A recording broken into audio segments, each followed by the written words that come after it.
Dusk settled over the high desert like a bruise spreading across the sky, purple fading into black. A cold wind rattled through the bare limbs of a cottonwood, its whisper cutting across the empty land. Inside a small cabin, Elias Boone sat by the fire, drawing his knife slow and steady against a whetstone. The scrape of steel echoed in the silence, a sound both sharp and lonely. Then it came. 3 knocks. Slow. Hollow. A sound that didn't belong to the night. Elias rose, shoulders stiff, boots heavy on the floorboards. When he opened the door, the dying light revealed a figure barely standing. A young woman. Dust streaked her cheeks, and the tears that cut through it left pale rivers down her face. In her hand, a small pouch sagged with the weight of coins. Without a word, she crossed the threshold and set it on the table. Her voice broke the stillness, trembling like glass about to shatter. "I paid for death, my own, tonight."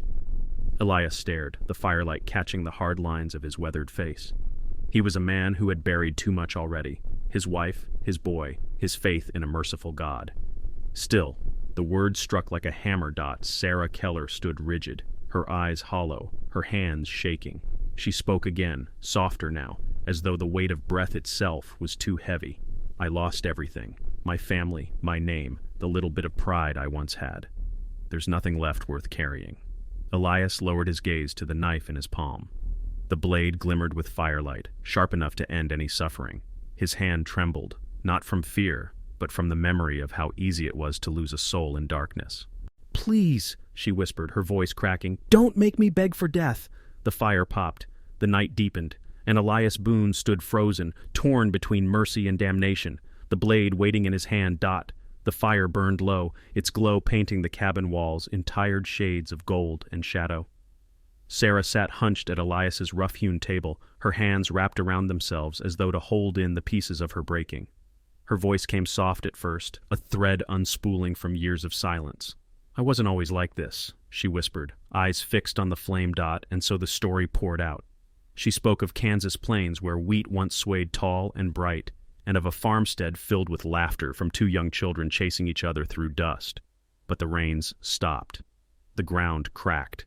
Cattle lay stiff in the sun, and sickness came like a thief in the night.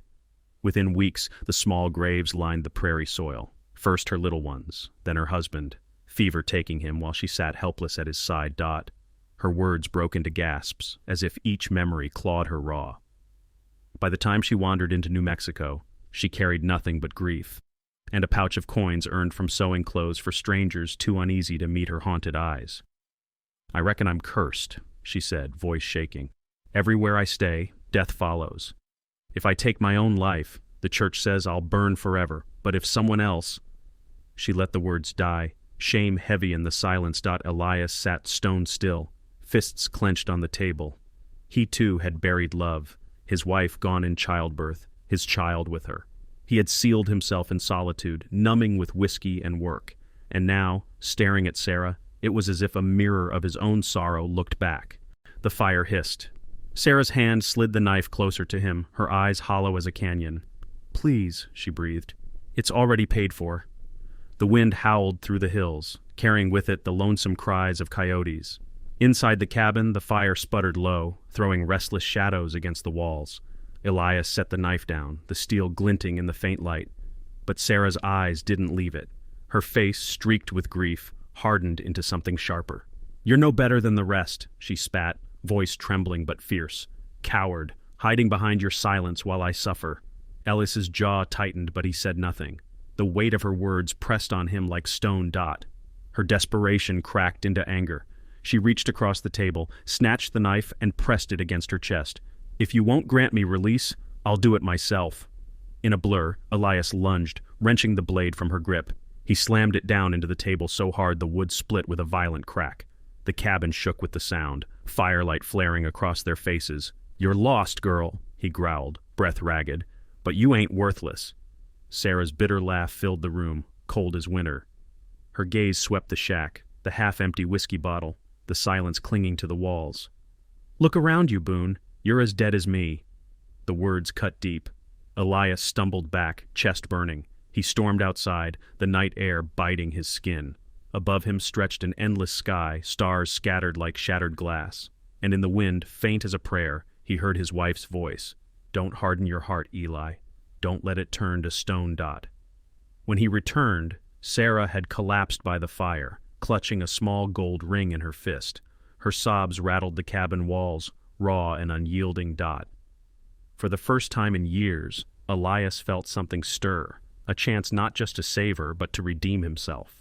Then, as dawn crept pale across the plains, riders appeared on the horizon, rifles glinting in the sun. Sarah's face drained of color. "They found me," she whispered. Dust rose on the horizon like smoke from a coming fire. 3 riders cut across the plain, their horses pounding the earth, shadows stretching long in the morning sun. Sarah's breath caught, her fingers clutching Elias's arm with desperate strength, her face drained white as bone. "They ain't strangers," she whispered, voice shaking. "Dead men. They took our land, our cattle. Beat my husband half to death when he stood against 'em. I thought I'd lost him, but they never let go. Those coins," her eyes filled with shame, "bought with the last of my dignity." Elias said nothing, but his weathered hands moved steady as he lifted the rifle from its rack. He stepped outside as the men swung from their saddles, dust curling around their boots. Their leader grinned wide, eyes cruel beneath the brim of his hat. "Told you, sweetheart," he drawled, his voice dripping venom. "There's always more to take." Elias's voice cut through the still air, firm as stone. "Best turn around. Ain't nothing for you here." The men laughed, circling like wolves, scenting blood. Sarah's voice broke behind him, pleading. "Don't fight for me, Elias. I ain't worth it." But Elias felt the weight of his silence over the years, the ghosts of chances he'd never taken. He stepped forward, planting himself between her and the men. "No more," he muttered. "Not today." The world seemed to hold its breath. Then the first shot cracked like thunder. Smoke curled. A man fell, but Elias staggered back, clutching his side where crimson bloomed across his shirt. Sarah screamed, dropping beside him as his knees buckled. The leader lunged, seizing her by the hair, dragging her up with a snarl. "Looks like you'll pay another way." The world broke open in chaos. Hooves thundered, fists clenched, and Sarah's scream tore through the dry morning air. Her eyes darted to the dirt where the knife lay, glinting in the dust. With trembling hands, she snatched it up. For the first time, the hollow despair in her gaze burned into raw defiance. Elias, staggering and pale, pressed a bloody hand to his side. His breath came ragged, but his voice cut through the madness. "Don't give up. Fight." The 2 outlaws dragged Sarah toward their horses, her feet scraping against the earth. She twisted violently, slashing with the blade. One man howled as the steel cut his arm, releasing her in shock. She spun free, dust rising in a furious cloud. Elias, barely standing, braced his rifle. His finger tightened on the trigger. The gun roared, thunder rolling across the plains. The second rider fell, chest torn open, crumpling into the dirt. But the leader was still standing, stronger, meaner. He seized Sarah by the shoulders, hurling her to the ground. His pistol gleamed in the sun as he leveled it at Elias. Time slowed. The wind howled, carrying grit across the barren land. Elias's eyes narrowed, bracing for the final blow. Then Sarah lunged. With a cry torn from the deepest part of her, she drove the knife into the outlaw's chest. His eyes widened in disbelief as the steel sank deep. He staggered, gasped, and toppled lifeless into the dust. Sarah collapsed back, her hands red, her body trembling. Her chest heaved with terror and release.